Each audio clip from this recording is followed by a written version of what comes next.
Hey guys, um, this is Miss Brookshire. Hello, I hope you had a great week. I enjoyed your Anywhere art. I love seeing what you came up with. This week we're going to create a mandala, and I'm going to explain what that is, but first we need to understand what symmetry is. Symmetry is when something is the same on both sides. So for example, this star, if you cut it down the middle, it is symmetrical on both sides. It has symmetry. For this shape over here, you can see if it's split down the middle, it is exactly the same on both sides. It is symmetrical. However, if you look at the one on the right, it is asymmetrical, meaning it is not the same on both sides. With a mandala, you want it to be symmetrical. Now you're probably saying, what is a mandala? So I'm going to show you. Okay, so this is an example of one that is just drawn. All right, so mandalas are circular. They're symmetrical, meaning they're the same on all sides. So you can see it's repeated. They have a center, which is very important.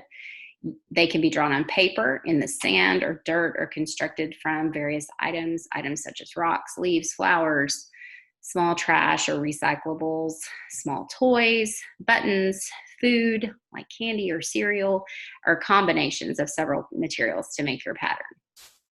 So I'm going to show you some examples of some mandalas. This one is obviously made from natural elements. You can see that it has a center, it is symmetrical, it's a repeated pattern, and it's circular. Okay, here's another one with natural elements. It has a center, it is symmetrical, it's a repeated pattern. Here are some examples of mandalas made from food or candy. You can see they're also circular, they have a center, and there you see a pattern. Okay, these are mandalas made from recycled materials. These are glued to CDs, and we're going to talk about that in a minute, about permanent versus non-permanent mandalas. So this one was non-permanent. It wasn't affixed or glued down to the surface.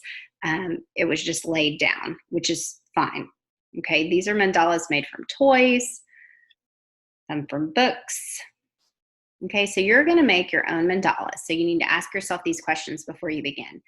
Do you already have a lot of some type of items? So cars or dolls, or you have tons of seashells, or you have a lot of rocks or bottle caps or buttons.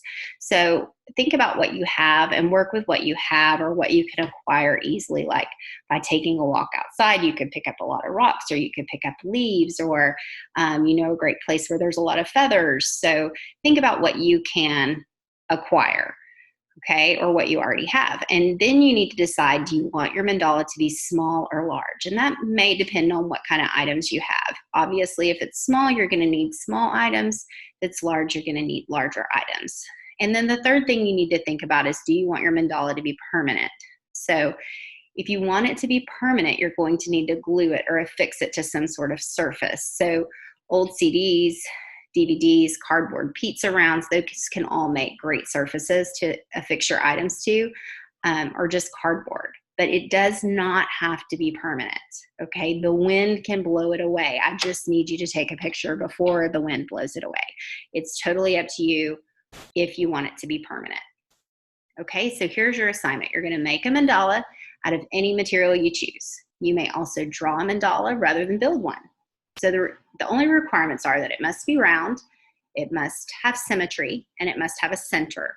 You choose the materials used, you choose the size, and if it will be permanent or non-permanent. And then I need you to take a picture of your mandala, attach it in Google Classroom, or you may email it to me if that's easier or more convenient. Make certain to hit turn in or submit in Google Classroom so I can give you feedback on it. Even if you email me the picture, go ahead and hit turn in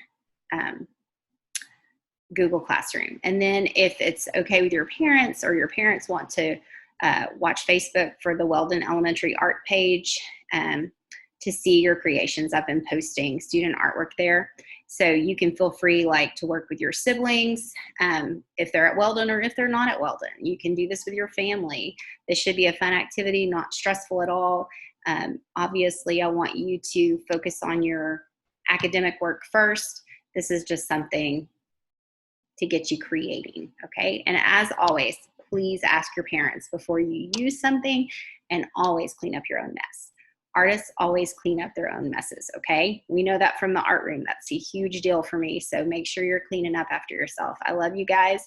I hope you have fun with this. I can't wait to see what you come up with.